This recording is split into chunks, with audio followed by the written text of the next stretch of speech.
Welcome to doctor stock. ఈరోజు మనతో పాటు ఉన్నారు pro Health multi speciality clinics నుంచి డాక్టర్ మానస. మానసాజీ నమస్తే. నమస్తే. ఎలా ఉన్నారు మానస గారు?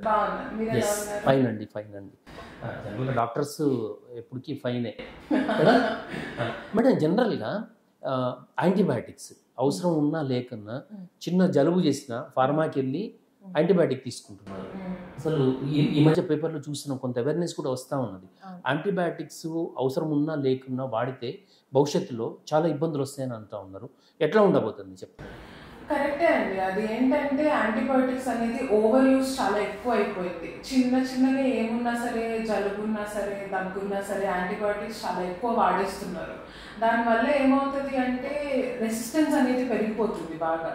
సో ఇప్పుడు మనకి దేనికి వాడిన యాంటీబయాటిక్కి రెసిస్టెన్స్ పెరిగిపోతుంది. అంటే ఇప్పుడు మనం నార్మల్ గా ఒక డిసీజ్ కి ఒక యాంటీబయాటిక్ అని ఉంటుంది. ఆ యాంటీబయాటిక్ రెసిస్టెన్స్ పెరిగిపోతే ఇంకా హై గ్రేడ్ ఇవ్వాల్సి వస్తుంది, డోస్ పెంచాల్సి వస్తుంది, లేదంటే వేరేది మార్చాల్సి వస్తుంది. దానివల్ల సైడ్ ఎఫెక్ట్స్ అనేది ఎక్కువ అవుతూ ఉంటాయి. సో డోస్ అనేది మనం 250 నుంచి 500 కి వెళ్ళింది. ఎజిథ్రోమైసిన్ మనం ఇప్పుడు వేసుకుంటున్నాం. చాలా కామన్ గా వేస్తున్నాం మనం ఇప్పుడు. ఇంతకు ముందు 250 mg was the common drug. So అలా ఇంక్రీజ్ అవుతుంది డోసేజ్ అనేది. అదే కొన్ని రోజులు అయ్యాక ఏమవుతుంది అంటే అసలు ఎజిథ్రోమైసిన్ పని చేయదు ఎవరికి. ఆ ఆర్గానిజం కి మనం వేరే డ్రగ్ వేసుకోవాలి. ఇంకా that will be hard on the body. Kidney excrete చేయడం కానీ, లేదంటే లివర్ నుంచి వెళ్తున్నప్పుడు కానీ ఇబ్బంది అనేది ఉంటుంది. రెసిస్టెన్స్ అనేది ఒకసారి ఏమవుతుంది అంటే ఒక మనిషికి వస్తుంది అంటే చుట్టుపక్కల ఉన్న వాళ్ళు కూడా దానికి రెసిస్టెంట్ అయిపోతారు. And the organism causing it కి కూడా రెసిస్టెన్స్ వచ్చేస్తుంది. దానివల్ల ఉపయోగం ఉండదు మనం వేసే యాంటీబయాటిక్ వల్ల. So higher dosages or change of drugs చేయాల్సి వస్తుంది. ఓకే మేడం, అసలు ఒక పేషెంట్ మీ దగ్గరికి వచ్చినప్పుడు ఎట్లాంటి పరిస్థితులలో యాంటీబయాటిక్స్ మీరు ప్రిస్క్రిప్షన్లో రాస్తారు? నార్మల్ గా పేషెంట్స్ కి ఇప్పుడు టెంపరేచర్ అనేది మేజర్ రోల్ అండి. టెంపరేచర్ చూస్తాం ఫస్ట్.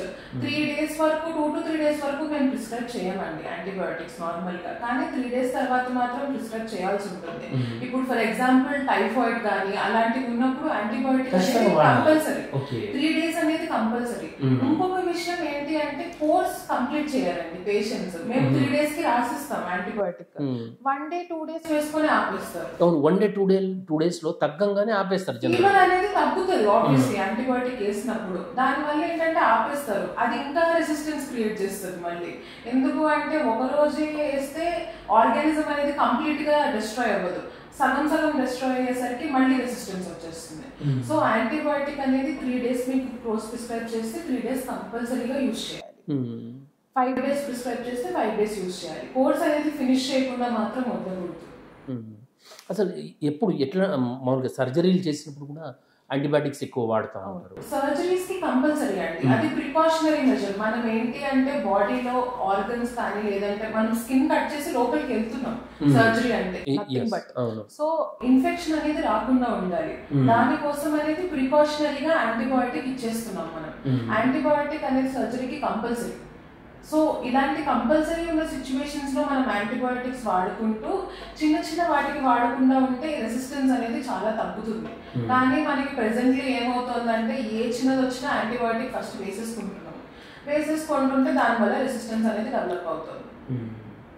జనరల్గా మెడికల్ షాప్కి వెళ్ళి మీరు అన్నారు అజిత్రాల్ 250 ఉండే ఇప్పుడు 500 mg వాడుతూ ఉన్నాం. మెడికల్ షాప్లో కూడా చాలా ఈజీగా దొరుకుతా ఉన్నాం కొన్ని ప్రాంతాల్లో. దాన్ని కూడా స్ట్రిక్ట్ చేయాల్సిన అవసరం ఉంది కదా? అవునండి. యాక్చువల్లీ అయితే అది షెడ్యూల్ హెచ్ డ్రగ్ అంటే it's only prescribed by doctors. కానీ ఫార్మసీస్ లో ఏంటి అంటే nobody is following that. Normal గా ఇప్పుడు ఎవరైనా any person can go and take the medicine. So వెళ్ళి 500 అంటే 500 ఎంత mg అయినా తీసేసుకుంటున్నారు. So but it is actually should be prescribed by doctors only. But pharmacist అనేది they are not following it. Not only ఈ యాంటీబయాటిక్ అని కాకుండా schedule హెచ్లో ఉన్న డ్రగ్స్ ఏవి కూడా డాక్టర్ ప్రిస్క్రిప్షన్ లేకుండా ఫార్మాలో ఇవ్వకూడదు, తీసుకోకూడదు.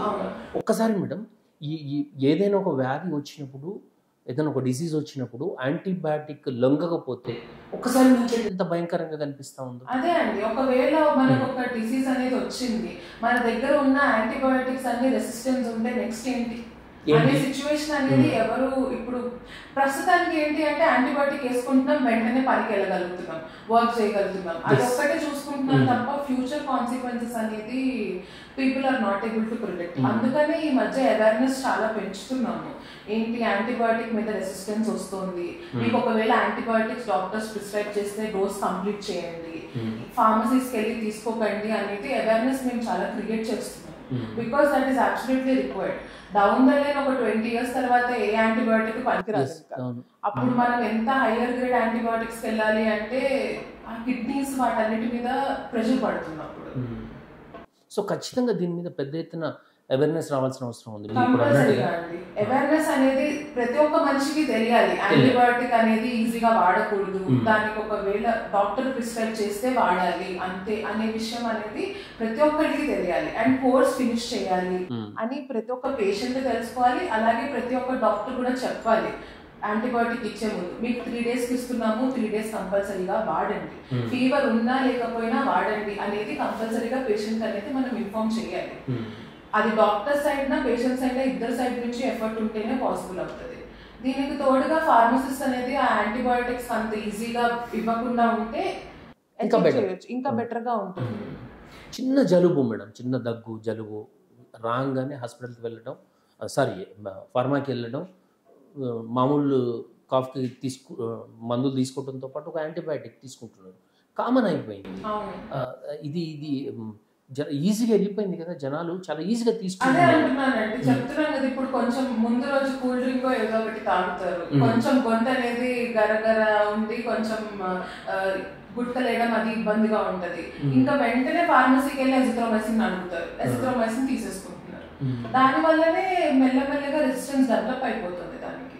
సో ఇలాంటివన్నీ వాటి వల్ల at the end of the day effect అయ్యేది మళ్ళీ పబ్లిక్ కి.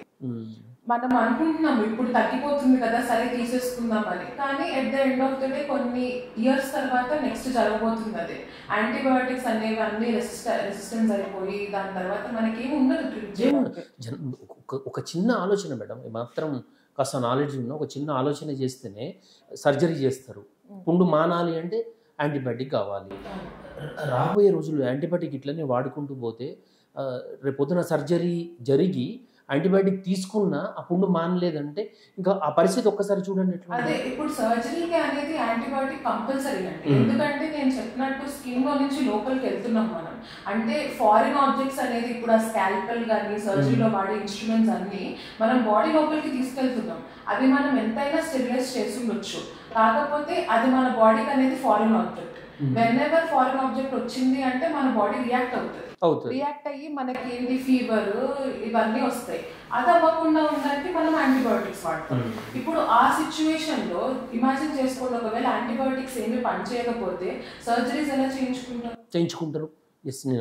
మైనర్ సర్జరీ కూడా మేము ప్రిస్క్రైబ్ చేస్తాం యాంటీబయాటిక్స్. ఎందుకంటే ఏదైనా సరే యాంటీబయాటిక్ ఎందుకు ఇంపార్టెంట్ అంటే పేషెంట్ కి ఇబ్బంది కలగకూడదు, పేషెంట్ కి మళ్ళీ ఇంకేం కాంప్లికేషన్ రాకూడదు, ఆల్రెడీ సర్జరీ అయింది ఇంకేం అవ్వకూడదు అని ఇస్తాం.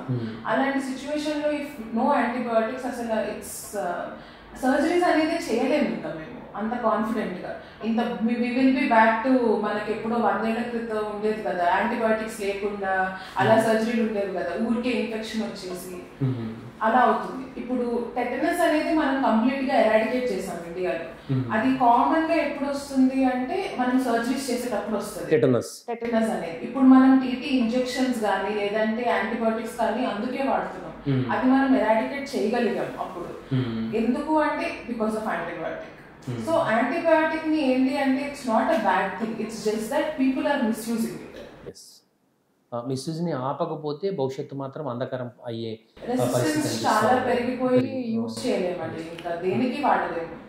పెన్సిలిన్ ఇంజెక్షన్ మేడం ఎప్పుడో 10 సంవత్సరాలు 15-20 సంవత్సరాలు అనుకుంటా అప్పుడు ఏదో హాస్పిటల్కి వెళ్తే పెన్సిలిన్ ఇంజెక్షన్ తీసుకునేది. అది యాంటీబయాటిక్ కదా, అక్కడ నుంచే స్టార్ట్ అయ్యింది. పెన్సిలిన్ నుంచి అండి first antibiotic to be discovered is penicillin only. అది బేసికల్ గా ఒక accidental discovery, but still it is the first drug to be discovered antibiotics లో. సో అక్కడ నుంచి స్టార్ట్ అయ్యి ఇప్పుడు మనం ఇప్పటికీ పెన్సిలిన్ వాడతాం మనం, కానీ మేజర్ వాటికి రెసిస్టెన్స్ వచ్చేసింది పెన్సిలిన్ లో. సో పెన్సిలిన్ ఇప్పుడు పని చేయట్లా, రెసిస్టెన్స్ వచ్చేసింది. వచ్చేసిందండి. I would say 90% of the bacterial కి పెన్సిలిన్ రెసిస్టెన్స్ వచ్చేసింది. ఇప్పుడు మనం కాంబినేషన్ డ్రగ్స్ వాడుతున్నాం, ఆంపిసిలిన్ అని, జెంటామైసిన్, అవి వేరే వాడుతున్నాం ఇప్పుడు. అలా బ్యాక్టీరియా ఏంటి అంటే పెన్సిలిన్ కి అగేన్స్ట్ గా ఒక ఎంజైమ్ ప్రొడ్యూస్ చేసేసింది. సో అలా దానివల్ల మనకి రెసిస్టెన్స్ అనేది బాగా ఇంక్రీజ్ అవుతుంది. ఓకే మేడం, చివరిగా చెప్పండి, యాంటీబయాటిక్స్ అవసరం ఉన్నా లేకున్నా ఫార్మాకి వెళ్ళి యాంటీబయాటిక్స్ చాలా ఈజీగా చిరుతిళ్ళు తిన్నట్టుగా తినే వాళ్ళకు మీరు ఏం చెప్తారు? Firstly it is a very huge mistake. మీరు చేస్తుంది మీ ఒక్కరికి తప్పు అంటే మీ ఒక్కరికే నష్టపోతున్నారని అనుకోవద్దు. మీతో పాటు మీ చుట్టుపక్కల ఉన్న వాళ్ళందరినీ కూడా మీరు నష్టపెడుతున్నారు. ఎందుకంటే మీరు ఆ యాంటీబయాటిక్స్ అంత తీసుకొని ఆ బ్యాక్టీరియా అనేది రెసిస్టెంట్ అయిపోతుంది. దానివల్ల మళ్ళీ ఆ యాంటీబయాటిక్స్ వాడలేము. So what I would suggest is, మీరు హోమ్ ట్రీట్మెంట్ కావాలి, సెల్ఫ్ ట్రీట్మెంట్ అనేది అసలు ఎప్పుడైనా సరే తప్పండి. ఎప్పుడైనా సరే మీకు ఒక వెయిట్ చేయండి, ఒక 2-3 రోజులు మీ ఇమ్యూన్ సిస్టమ్ని పనిచేయనివ్వండి. తగ్గిందా ఓకే, తగ్గలేదు అంటే మాత్రం డాక్టర్ దగ్గరికి వెళ్ళండి. ఫార్మసిస్ట్ దగ్గరికి వెళ్ళి యాంటీబయాటిక్స్ తీసుకోవడం వల్ల ఉపయోగం ఏమి ఉండదు. At the end of the day మీరు వెళ్ళాల్సింది డాక్టర్ దగ్గరికి. డాక్టర్ దగ్గరికి వెళ్ళి ఒకవేళ డాక్టర్ యాంటీబయాటిక్ ప్రిస్క్రైబ్ చేస్తే వేసుకోండి. అండ్ కోర్స్ కూడా కంప్లీట్ చేయండి. ఒక్క రోజులో జ్వరం తగ్గిపోయింది కదా ఇంకెందుకులే టాబ్లెట్ వేసుకోవడం అని ఆపేస్తే అది కూడా ఒక తప్పు.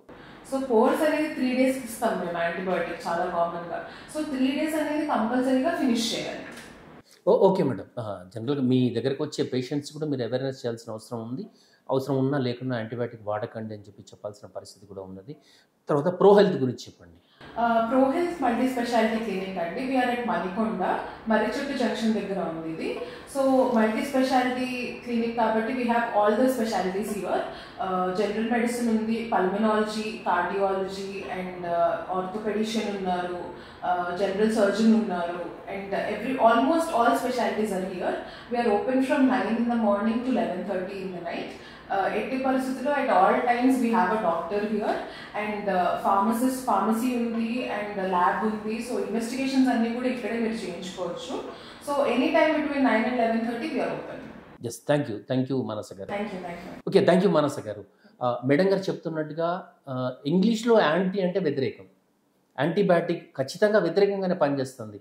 మీలో జబ్బు ఉంటే దానికి, లేకంటే మీకు జరభద్రం. ఇది వాటి డాక్టర్ స్టాక్. మరో డాక్టర్ స్టాక్లో కలుద్దాం. చూస్తూనే ఉండండి జై స్వరాజ్య టీవీ.